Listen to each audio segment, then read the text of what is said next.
basically this is a UV chamber. It is a wooden hood and there are glass fitted so that we can actually see how the process is going on inside. Inside the UV chamber there are two types of lights fitted, one the visible light and another is the UV light. So when the sterilization process we have to do, for that we have to first switch on the UV light and switch off the visible light so that the complete their surface sterilization of the thing which we have kept inside. And once after 15 to 20 minutes, once the sterilization process is completed, we have to switch off the UV light and switch on the visible light. Only then we can put our hands inside, because UV is a very dangerous radiation which can lead to mutagenesis also.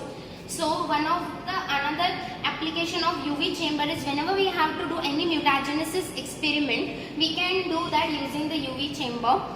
And another thing is there are always glass fitted in the UV chamber so that the ionizing radiations which are being released by the UV light are not passed on to the outside environment and may contaminate, may mutate the person which is outside.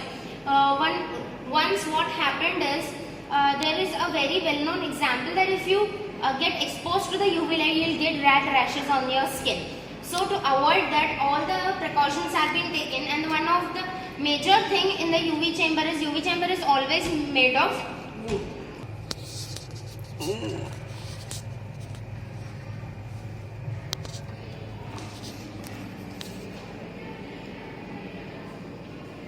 Thank you so much.